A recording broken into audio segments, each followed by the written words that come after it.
Respond to No, I want Mahesh Jethmalani to come. Gaurav, for you, I want my CBI affidavit says majority of the changes were done by my officers in order to refine the report in consultation with. I am sorry. I am sorry. I am sorry. I am sorry. How do you draw from that? I am sorry. Government is interfering. I am sorry. 1 minute, Gaurav. Gaurav, 1 minute. Gaurav, 1 minute. Supposed to act independently? Gaurav, I will now. 1 minute.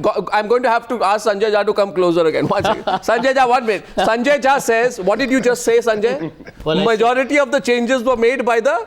Done by my officers in order to refine. No, but done by CBI officers, right? Well, I mean, my officers. My officers. Now you see verbatim. Sanjay, I want you to read this. Go ahead. Please read this. You read it. Why don't you? Your voice booms much louder. No. Why don't you read the complete sentence? I want you to read the complete sentence. Yeah. What does it say? Majority of these changes were done by my officers. Till here you are right. In order to refine the reports either on their own or in consultation. That's his call. That's a CBI. You don't want to read the rest of the sentence? Yeah, go ahead. Or in consultation with the learned ASG and his assisting advocate, or please read the next line, or by the Honorable Union Minister for Law and Justice. Besides, next sentence, since you like to read next sentences, a few changes were also done on the suggestion of the learned AG and officials of the PMO and Ministry of Coal. So, in other words, these changes are being made at the behest of the government. It is not. The CBI is saying of their own volition, they wanted to make these changes, and they consulted with whoever they felt would be able to give them appropriate inputs. Now, 1 minute. As any investigative agency, where does it get its facts from? The CBI is not a master in coal. It has to find the information on coal. Yeah. The CBI is not a master in pricing. Okay, Mahesh Jethmalani, please. It has to discover that pricing mechanism. Therefore, they need the assistance. Mahesh Jethmalani. As well. Mr. Jethmalani. This meeting, by the way, Arnab, this meeting was not called by the CBI for the purpose of any clarification. No. It was called by the Law Minister, and the CBI was summoned by the Law Minister through the Attorney General. So let's get some facts straight. Now, Arnab, to a certain extent, we are now sort of violating the infringing laws of sub judice by going into the legal effect of the averments in the affidavit. But two things are clear, and I'm going to leave it at that because I don't want to overstep the limit, because then we will be offending the Supreme Court. One is that it is clear that at the instance of the PMO, two vital changes were made in the last two paragraphs which you read to Gaurav Bhatia. In paragraph 19, 2 points. One is that as far as the scope of the inquiry was concerned, there was an attempt to circumscribe it by the PMO. That is a very significant averment in that affidavit.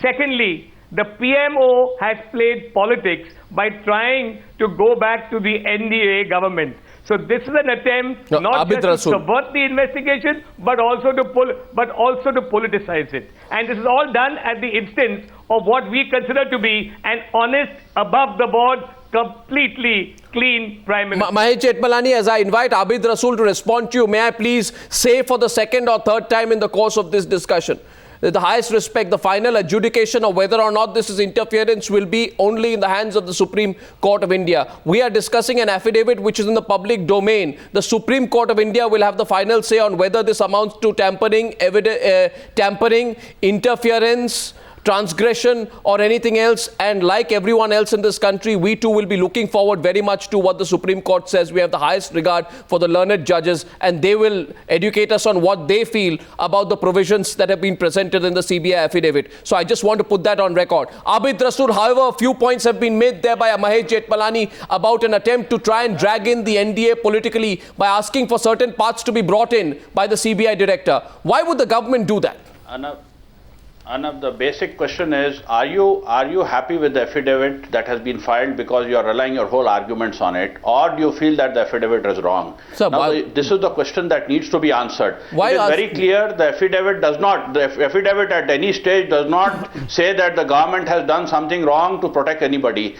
Definitely there are some averments which you have been reading out on the channel which says that this should not have been the conduct. So conduct or a criminalization where they try to support or try to sustain somebody is different issues. Sir, let me counter question you. So now Mr. Mahesh Jethmalani, if he is talking about probity and if he is talking about this thing, then BJP also needs to first wash its line and clear and come to us. They have been doing everything wrong, everything which is against the ethics of the society. They try to get a criminal into as a general secretary of the party. They try to get Gadkari into it without making him resign, and then they talk about our party and the ethics. When the matter is in Supreme Court, as you rightly said, we should wait for the Supreme Court order. Sir, can I ask you a counter question? Small one? May I come in, please? Yeah. Okay, one sec. Vineet Narayan and Gaurav Bhatia both want to come in. I just wanted to ask one small question, sir. You know, what is material and what is substantive? The whole country is asking one question: can any changes be made in a CBI report at all? But that is the question before the Supreme Court. That is what Supreme Court is going to decide on it, whether the changes have been made, whether the changes have been made to protect somebody, or whether there's an acknowledgement by the CBI that they got correct data from the ministries. Well, so that's the way you can file a correct report. The CBI can't file a report that tomorrow can be challenged and dragged in the court again. So they have got all the requisite information and they're feeling they have appreciated it. Sir, absolutely not. The meeting to vet the CBI report on Colgate was called at the behest of the Joint Secretary of the Prime Minister's office, Sanjay Jha. Are we to believe that Shatrughan Sinha, Joint Secretary of the PMO, acted on his own in calling a meeting with the Joint Secretary CBI and the Joint Secretary of the Coal Ministry? But Arnab, can a Joint Secretary of the PMO do that on his own? But Arnab, at the very outset, the CBI has said there has been no iteration in the report of any material nature. The theme has a direct attempt. The suspicious characters are still there. A direct attempt to shield the PMO and the Coal Ministry by painting these meetings as routine and like a fact-finding mission. The question is, why should these officials have access to these coal reports?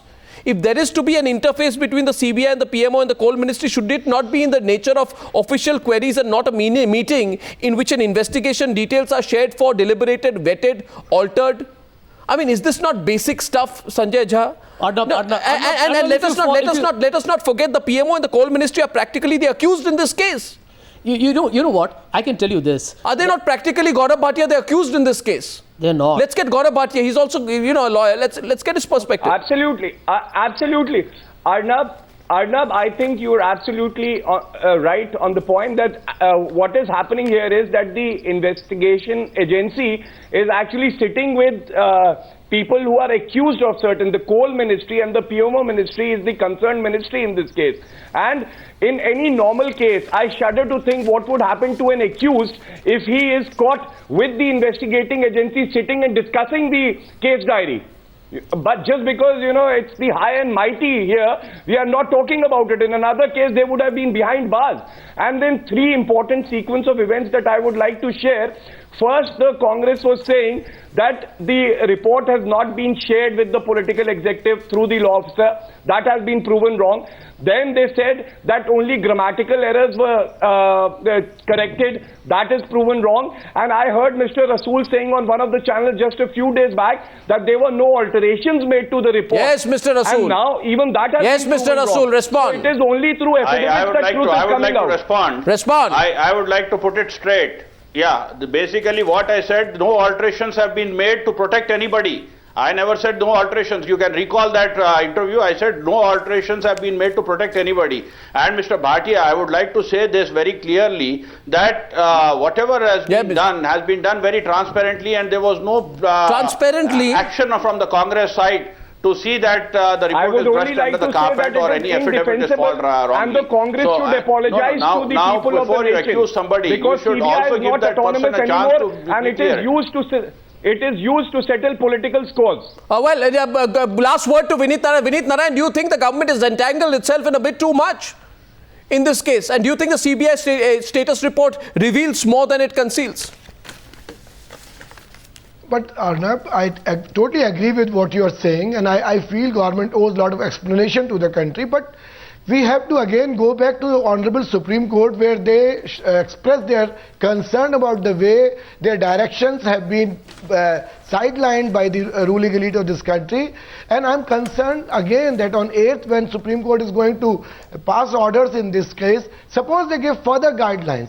what is the guarantee that the political parties, whether BJP, Congress or others, who are making big noise about this whole issue, will listen to the guidelines of Supreme Court, will make sure that we create a situation where such mistakes are not repeated? That is my concern. Well, these issues are all right. You know, every week we'll have a new scam. I mean, but Mr. Narayan, you can feel optimistic that when the CBI has investigated a relative of the India's railway minister, it goes to show that, you know, all the it doesn't go to show. A fall guy, I'm very sorry, Sanjay Jha. May not be a fair observation. Sanjay Jha, for you, a relative of a what is it? What minister? A relative of a Minister of Minister of Railways may be a special person. For me, a relative of a Minister of Railways is just another citizen. The CBI does function independently. I don't. Why do you think? Why should we be so cynical all the time? Why should we treat a relative of a railway minister on a higher platform than others? You seem to suggest. It could be anybody. Mahesh Jethmalani, last word to you.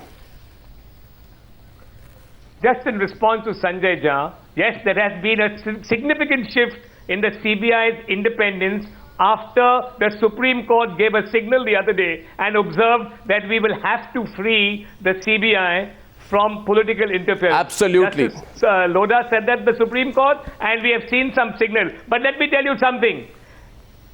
There cannot be a relative involved in taking illegal gratification unless that relative has the consent of the minister who is in a position to do it. When the CBI arrests that minister, it will be truly independent. Okay, well, we look forward to what the Honorable Supreme Court says. The Supreme Court has shown the way in the past, and we await their judgment and their guidance on this very important matter. All eyes on the Supreme Court.